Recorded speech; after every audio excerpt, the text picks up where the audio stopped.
Everyone, तो आज हम लेके आए हैं बहुत ही इम्पोर्टेंट टॉपिक कॉमर्स का। वो जो है अकाउंटिंग इक्वेशंस। ये इक्वेशन सेम वैसे ही काम करती हैं जैसे कि हमारे मैथमेटिक्स में लेफ्ट हैंड साइड और राइट हैंड साइड काम करता था। तो इसमें इन इक्वेशंस को बोलते हैं बैलेंस शीट इक्वेशंस, और ये हैं assets is equal to liability plus capital. तो यहाँ A is equal to L plus C, इसको इस तरह से लिखते हैं। अकाउंटिंग इक्वेशंस जो है वो हमारी एसेट्स और लायबिलिटी में कैसे ऊपर नीचे होता है उसके बारे में बताता है। A stands for assets, L stands for liability and C stands for capital. A for assets, L for liability and C for capital. अब जैसे मैंने पहले ही बताया है, ये same like as a mathematic equations होती हैं जिसमें right hand side is equal to left hand side होती है।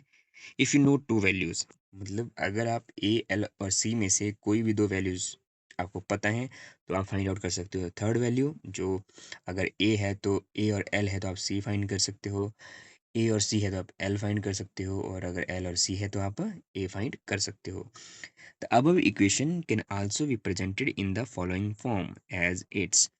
अब इसको क्या है कि आप और अलग अलग फॉर्म में भी प्रेजेंट कर सकते हैं इक्वेशंस को। आप ऐसे भी लिख सकते हैं जैसे कि A minus L is equal to C, A minus C is equal to L. यहाँ लिखा है derivatives to enable the determination of missing figure of capital C और एल, और मतलब अगर आपके पास सी मिसिंग है, एल मिसिंग है, तो आप उसको कैसे फाइंड कर सकते हैं, ये इसमें लिखा है। इसको बोलते हैं बैलेंस शीट इक्वेशंस। ये चीज़ भी याद रखना कि जो हमारी अकाउंटिंग इक्वेशन है उनको बैलेंस शीट इक्वेशन भी कहते हैं। देन नेक्स्ट इज, ये एक एग्जांपल है कि अगर रोहित ने बिजनेस स्टार्ट किया 5,000 की कैपिटल के साथ।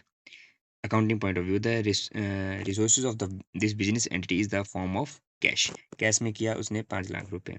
तो इसको बैलेंस शीट में हम कैसे दिखाएंगे? अगर हम इसको दिखाएंगे A plus A is equal to A is equal to L plus C, तो अगर इसमें हम दिखाएंगे तो इसमें हम कैसे दिखाएंगे? इसमें हम इसको दिखाएंगे कि ए असेट्स में क्या बढ़ा, हमारा कैश बढ़ा 5 लाख रुपए, तो इसलिए इसको असेट्स में दिखा दिया।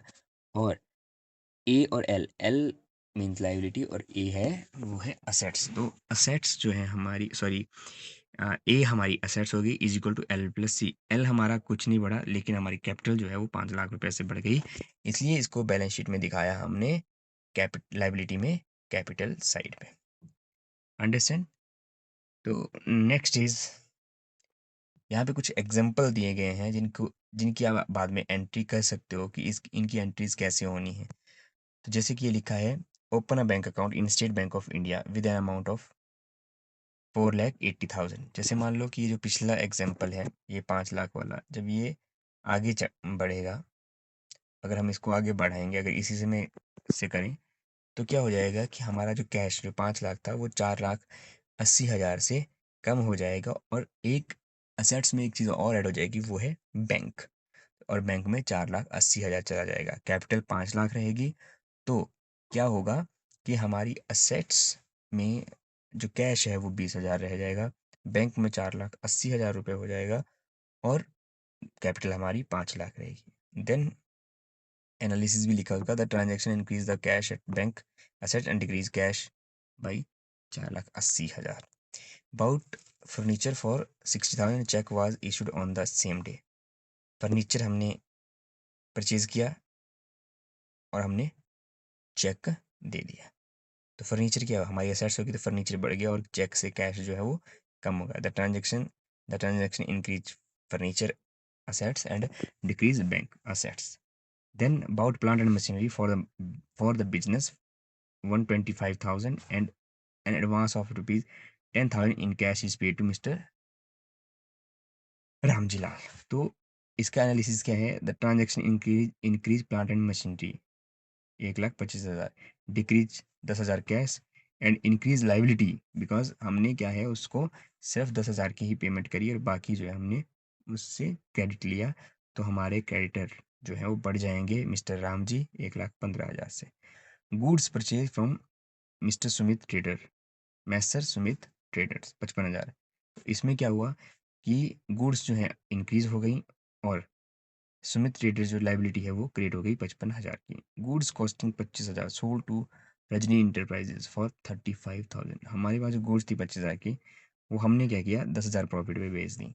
तो इससे क्या होगा कि स्टॉक ऑफ गुड्स जो है वो हमारा क्या होगा, कम हो जाएगा 25,000 से। Increase assets Rajan enterprise as debtors 35,000 and capital with the profit of 10,000। जो प्रॉफिट हुआ 25,000 जो हमने एक्स्ट्रा बेचा, वो हमारा को कैपिटल में ऐड कर देना है। अंडरस्टैंड? सो देखो, अगर वही जो हम 5 लाख से चल रहे थे तो 5,10,000 हमारी कैपिटल हो गई। आउटसाइडर हमने क्रेडिटर्स जो 55,000 और 1,15,000 लिए, तो उससे 1,70,000 का जो ये हमारे क्रेडिटर्स हो गए। प्लांट एंड मशीनरी हमारी ये आ गई, फर्नीचर हमारा ये आ गया, स्टॉक एंड ये सब आ गया। तो इस तरीके से हम इसको दिखाएंगे। तो ये है आज का हमारा अकाउंटिंग इक्वेशन। इसके साथ ही अकाउंटिंग इक्वेशंस ख़त्म होती हैं। अगर आपको इसमें कोई भी और अधिक जानकारी चाहिए तो कमेंट बॉक्स में ज़रूर लिखें। Thank you, keep watching.